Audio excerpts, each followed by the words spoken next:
Assalamualaikum warahmatullahi wabarakatuh. Selamat siang semuanya. Semoga kita tetap berada dalam lindungan Allah SWT. Meskipun masih dalam kondisi pandemi seperti ini, tapi tidak mengurangi rasa semangat belajar kita. Di sini kami dari kelompok 4 akan mempresentasikan hasil diskusi kami mengenai sumber hukum Islam, yaitu Al-Quran dan As-Sunnah. Kami beranggotakan 2 orang. Yang pertama saya sendiri, Wildatul Husna, NIM 181101113. Dan saya Fatatin Nuriana, NIM 181100091. Bismillahirrahmanirrahim.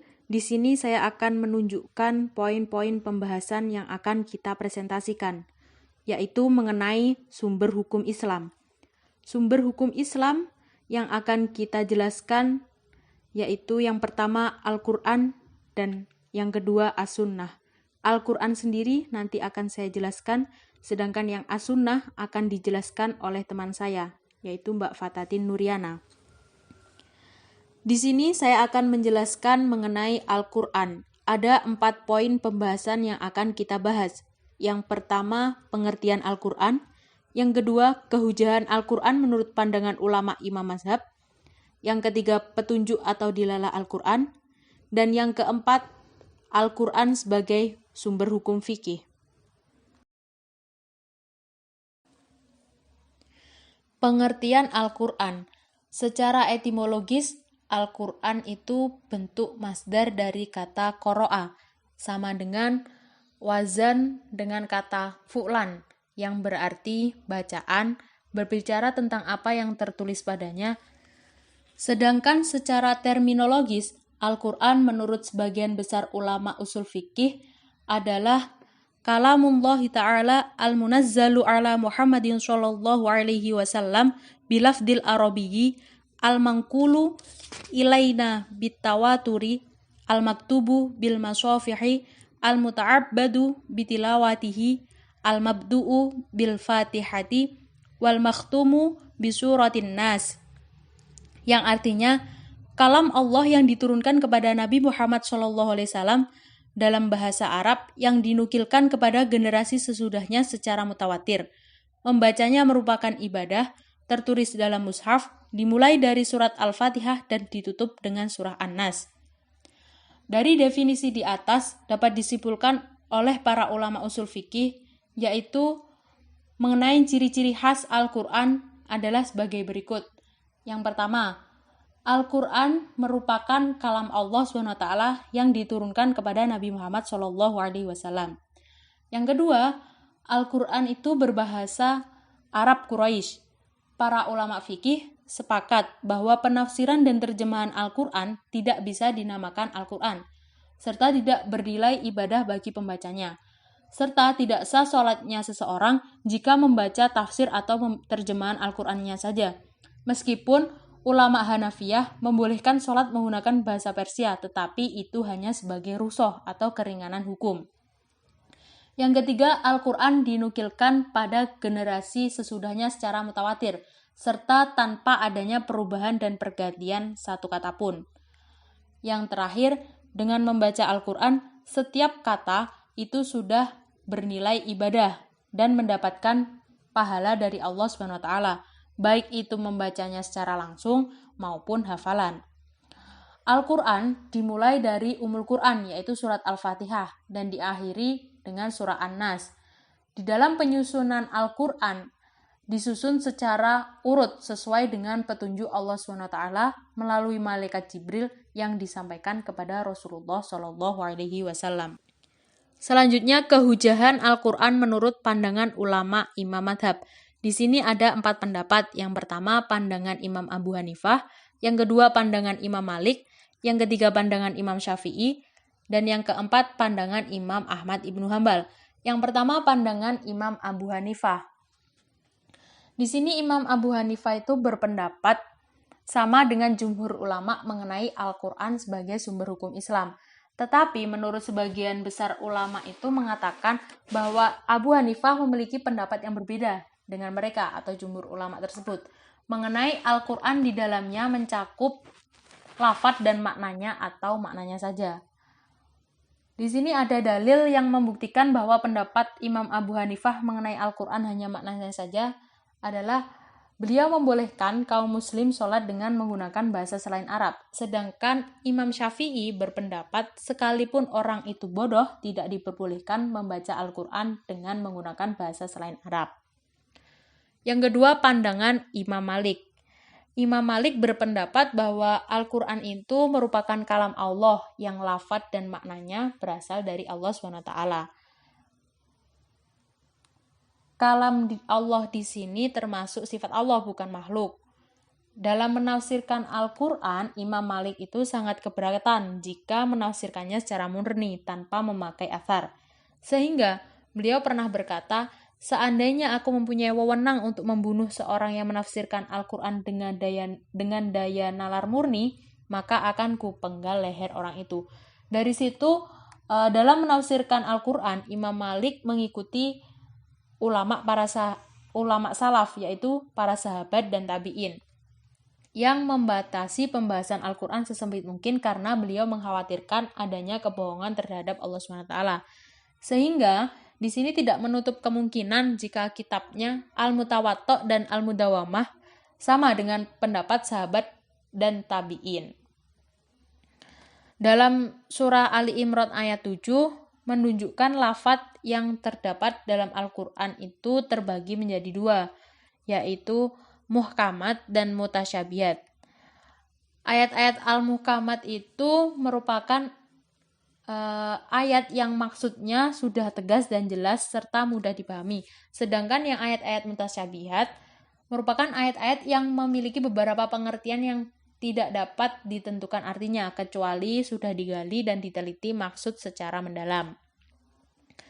Ayat-ayat muhkamat di sini terdiri dua bagian, yaitu lafadz dan nas. Imam Malik sepakat dengan apa yang dikemukakan oleh ulama lain bahwa lafadz nas merupakan lafadz yang menunjukkan makna secara jelas dan tegas atau qat'i serta tidak memiliki kata lain. Sedangkan yang lafadz dhohir itu lafadz yang menunjukkan secara jelas tetapi masih ada kemungkinan mempunyai makna lain. Dari situ Imam Malik berpendapat bahwa keduanya itu bisa dijadikan hujah, tetapi lafadz nas lebih didahulukan atau diutamakan daripada lafadz dhohir dalam penggunaannya. Yang ketiga, yaitu mengenai pandangan Imam Syafi'i. Imam Syafi'i di sini memiliki pendapat sama seperti ulama-ulama yang lainnya, yaitu menetapkan Al-Quran sebagai sumber hukum Islam yang paling pokok atau paling utama. Imam Syafi'i dalam berpendapat selalu mencantumkan nas-nas Al-Quran sesuai metode yang digunakan, yaitu deduktif. Imam Syafi'i juga beranggapan bahwa Al-Quran tidak dapat dilepaskan dari as-sunnah karena keduanya sangat berkaitan sekali. Jika di sini para ulama lain berpendapat Al-Quran adalah sumber hukum pertama dan as-sunnah adalah sumber hukum kedua, maka Imam Syafi'i itu mempunyai pendapat bahwa Al-Quran dan as-sunnah merupakan sumber hukum pertama, sehingga beliau menganggap keduanya berada pada satu martabat. Tetapi dalam beberapa tulisan yang lainnya, Imam Syafi'i itu tidak menganggap Al-Quran dan as-sunnah dalam satu martabat, tetapi dalam kedudukan as-sunnah itu setelah Al-Quran. Dan Imam Syafi'i berpendapat bahwa keduanya berasal dari Allah SWT. Meskipun beliau mengakui di antaranya kedua terdapat perbedaan cara memperolehnya, serta beliau berpendapat bahwa as-sunnah merupakan penjelasan dari Al-Quran. Yang keempat, yaitu pandangan Imam Ahmad Ibnu Hanbal. Di sini Imam Ahmad Ibnu Hanbal itu juga berpendapat sama seperti pendapat ulama-ulama yang lainnya, yaitu Al-Quran sebagai sumber pokok Islam, kemudian disusul dengan as-sunnah. Di sini Imam Ahmad sependapat dengan Imam Syafi'i bahwa as-sunnah memiliki kedudukan yang kuat di samping Al-Quran, sehingga beliau menyebut sumber hukum adalah nas, tanpa menyebutkan Al-Quran terlebih dahulu atau as-sunnah terlebih dahulu. Namun, yang dimaksudkan nas itu adalah Al-Quran dan As-Sunnah itu sendiri. Di dalam menafsirkan Al-Quran, Imam Ahmad sangat mementingkan As-Sunnah, yaitu dari Nabi Muhammad SAW. Pembahasan selanjutnya yaitu mengenai petunjuk atau dilalah Al-Quran. Di sini ditinjau dari segi dilalahnya, ayat-ayat Al-Quran itu dibagi menjadi dua. Yang pertama, nas yang qot'i dilalahnya, dan yang kedua, nas yang donni dilalahnya. Di sini yang pertama, nas yang qot'i dilalahnya. Maksudnya itu, nas yang sudah jelas dan tegas, tidak dapat ditakwil, serta tidak mempunyai makna lain, dan tidak bergantung pada hal-hal di luar nas itu sendiri. Misalnya, pada ayat yang menetapkan kadar pembagian waris, hukum haram tentang riba, hukum haram tentang daging babi, hukum had zina sebanyak 100 kali dera, atau yang lainnya. Ayat-ayat yang menerangkan hal tersebut itu maknanya sudah jelas dan tegas, serta tidak menunjukkan arti dan maksud tertentu. Dan dalam memahaminya tidak perlu adanya ijtihad. Yang kedua yaitu nas yang donni dilalahnya. Di sini maksudnya yaitu nas yang menjelaskan suatu makna yang dapat ditakwil atau nas yang memiliki makna lebih dari satu, baik karena lafadznya mustara atau homonim, atau karena susunan katanya dapat dipahami dengan berbagai cara. Misalnya di sini pada lafadz wamsahu biru'usikum. Lafadz tersebut itu bisa menjadi dalil yang jelas atau qot'i dalalah terhadap maknanya, yaitu wajib mengusap sebagian kepala saat wudhu. Tetapi juga bisa menjadi dalil yang belum jelas atau donni dalalah terhadap luas bagian kepala yang wajib diusapnya. Pembahasan selanjutnya yaitu mengenai Al-Quran sebagai sumber hukum fikih. Di sini Al-Quran itu merupakan sumber utama untuk penetapan hukum Islam. Jika ingin menemukan penyelesaian suatu masalah, maka tindakan atau cara pertama yang harus dilakukan yaitu mencari jawaban penyelesaian masalahnya di dalam Al-Quran, karena semuanya sudah tercantum di dalamnya. Selama hukumnya dapat terselesaikan dengan Al-Quran, maka kita tidak diperbolehkan mencari jawaban lain di luar Al-Quran. Jika akan menggunakan sumber hukum yang berasal selain Al-Quran, maka harus sesuai dengan petunjuk Al-Quran dan tidak diperbolehkan melakukan sesuatu yang bertentangan dengan Al-Quran. Hal ini berarti bahwa sumber-sumber hukum selain Al-Quran tidak boleh menyalahi apa saja yang sudah ditetapkan dalam Al-Quran. Kehujahan Al-Quran sebagai sumber utama dan pokok dalil hukum fikih itu dijelaskan dalam ayat Al-Quran yang menyuruh umat Islam mematuhi Allah SWT. Keterangan tersebut itu tercantum dalam Al-Quran lebih dari 30 kali. Dan perintah untuk mematuhi Allah berarti juga perintah untuk mengikuti apa saja yang sudah difirmankannya di dalam Al-Quran. Mungkin cukup sekian presentasi saya. Selanjutnya akan dijelaskan oleh teman saya yaitu Mbak Fatatin Nurianya. Pembahasan selanjutnya yaitu mengenai As-Sunnah. As-Sunnah sebagai sumber hukum Islam yang kedua setelah Al-Quran. Dalam hal ini, saya akan menjelaskan mengenai beberapa hal mengenai As-Sunnah. Yang pertama, pengertian As-Sunnah. Yang kedua, kehujjahan sunnah dan pandangan ulama madhab terhadap hadis ahad. Yang ketiga, petunjuk atau dilalah sunnah. Yang keempat, kedudukan sunnah terhadap Al-Quran. Dan yang kelima, pembagian sunnah. Berbicara mengenai As-Sunnah seringkali disamakan dengan Al-Hadis. Dari segi makna secara etimologi memang berbeda, yang mana Al-Hadis itu bermakna baru, sedangkan As-Sunnah itu bermakna jalan yang biasa dilewati. Namun secara terminologi makna keduanya itu hampir sama, sama-sama berasal dari Rasulullah SAW atau disandarkan kepada Rasulullah. Nah, letak perbedaan antara As-Sunnah dengan Al-Hadis itu terletak pada pengistilahan yang terjadi di kalangan ahli hadis dan ahli usul. Ahli hadis itu lebih banyak menyebutnya sebagai hadis, sedangkan ahli usul lebih banyak memakai istilah sunnah. Secara etimologi, kata as-sunnah itu berasal dari bahasa Arab sanna yasunnu sunnatan, yang berarti jalan yang biasanya dilewati. Dapat juga dimaknai sebagai cara yang selalu dilaksanakan dengan baik ataupun sebaliknya.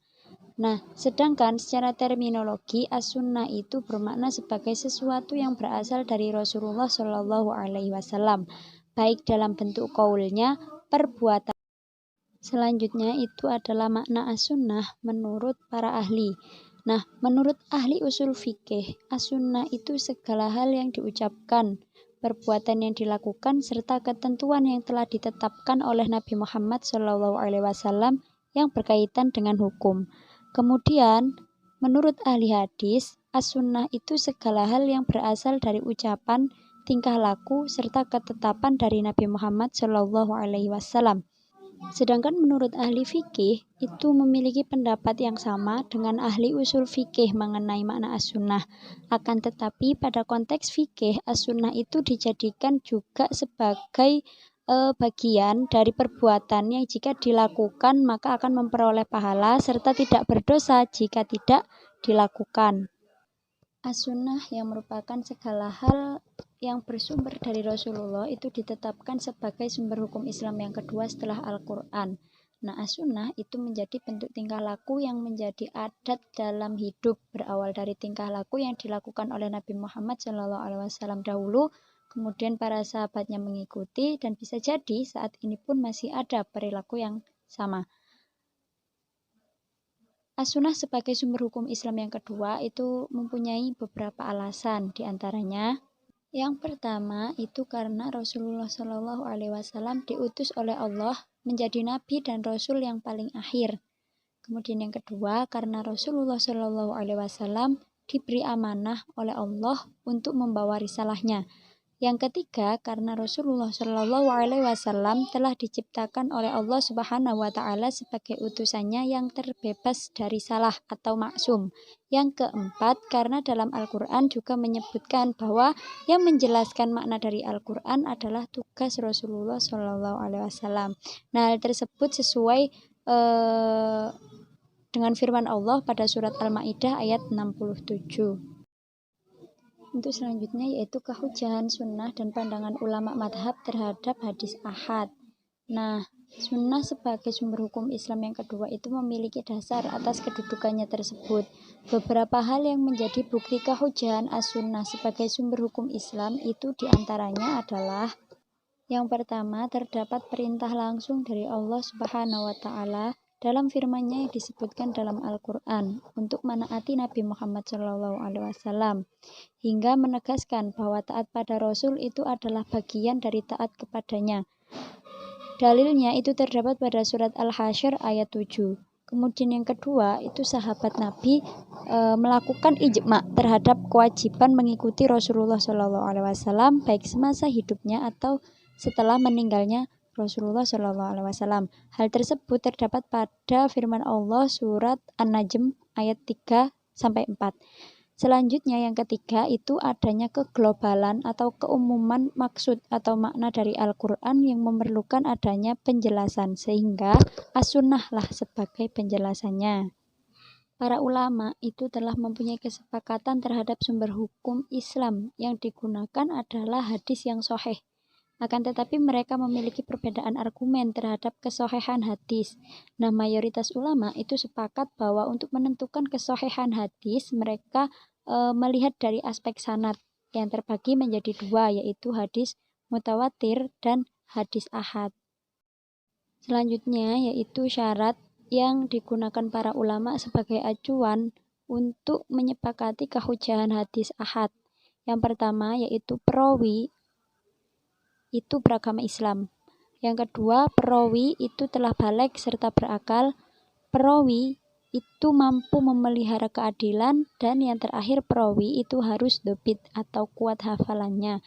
Nah, syarat-syarat tersebut itu secara umum telah disepakati oleh jumhur ulama. Akan tetapi terdapat beberapa ulama yang memiliki syarat tambahan terhadap kehujahan hadis ahad, yaitu yang pertama menurut Imam Hanafi itu menambahkan syarat diantaranya, yaitu yang pertama tidak adanya kesalahan dalam perbuatan rawi pada hal yang diriwayatkannya. Kemudian yang kedua, makna kandungan hadisnya itu merupakan suatu yang khusus sehingga orang lain itu mudah mengetahuinya. Dan yang ketiga, yang diriwayatkan itu tidak bersinggungan dengan kias bila rawinya itu tidak faqih.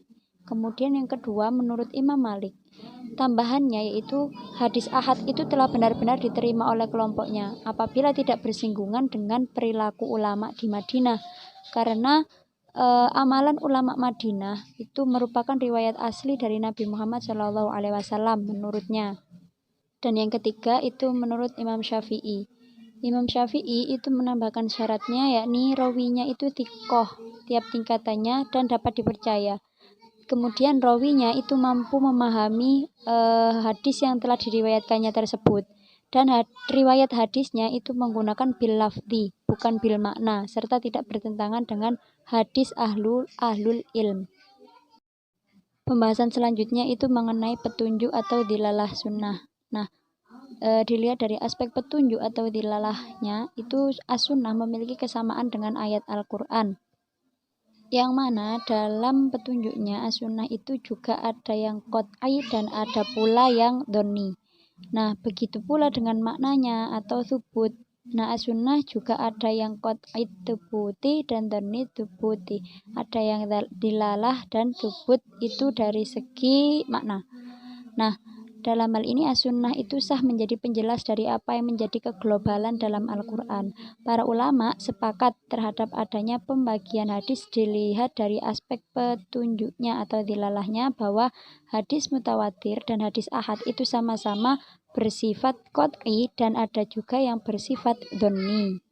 Dalam hal ini hadis mutawatir dan hadis ahad sama-sama memiliki sifat qot'i dalalah dan dhonni dalalah, atau qot'i thubut dan dhonni thubut. Selanjutnya yaitu pembahasan mengenai kedudukan sunnah terhadap Al-Quran. Sebagai sumber hukum Islam utama yang kedua setelah Al-Quran, tentunya as-sunnah ini memiliki keterkaitan dengan Al-Quran. Nah, hubungan tersebut itu dapat dilihat dari fungsi as-sunnah terhadap Al-Quran. Nah, banyak ayat Al-Quran yang menjelaskan mengenai keterkaitan antara sunnah dengan Al-Quran. Fungsi-fungsi as-sunnah terhadap Al-Quran itu diantaranya, yang pertama yaitu berfungsi sebagai penguat makna dari Al-Quran atau takkid. Nah, as-sunnah sebagai penguat dari Al-Quran itu maksudnya memberikan keterangan untuk menguatkan kembali maksud atau makna yang terdapat dalam ayat Al-Quran. Contohnya seperti menguatkan ayat Al-Quran yang membahas mengenai kewajiban zakat, sholat, serta puasa. Yang kedua itu berfungsi sebagai yang menjelaskan makna Al-Quran atau bayan. Nah, as-sunnah sebagai penjelas ayat Al-Quran ini menjadi fungsi utama atau kedudukan penting dari as-sunnah. As-sunnah itu memberikan penjelasan terhadap ayat-ayat Al-Quran yang sifatnya masih global, sehingga as-sunnah itu hadir untuk memerinci makna dari ayat Al-Quran tersebut. Contohnya seperti kita mengetahui jumlah rakaat sholat. Nah, Al-Quran hanya menjelaskan mengenai kewajiban sholat, kemudian as-sunnah hadir untuk menyempurnakan kewajiban perintah sholat itu dengan membagi rakaat-rakaatnya. Selanjutnya, fungsi yang terakhir itu sebagai pembuat syariat.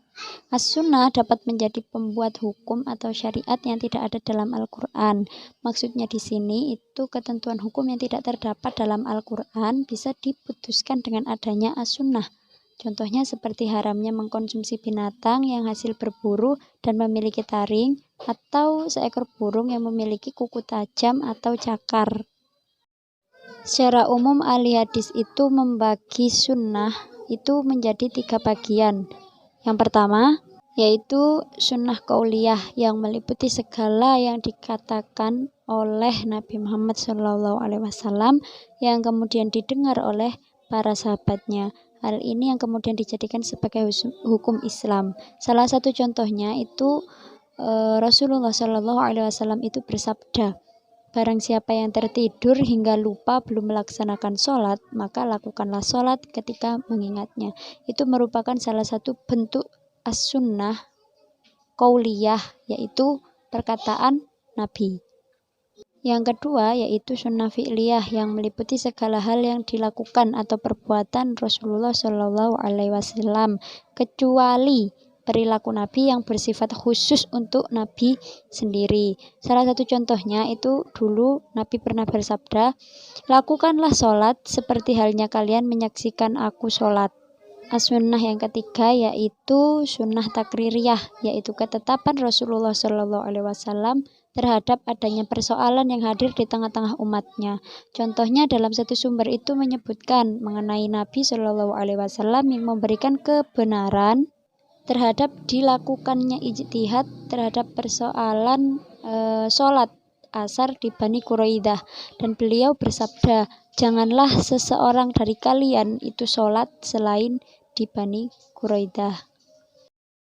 Sekian presentasi dari kami. Wassalamualaikum warahmatullahi wabarakatuh.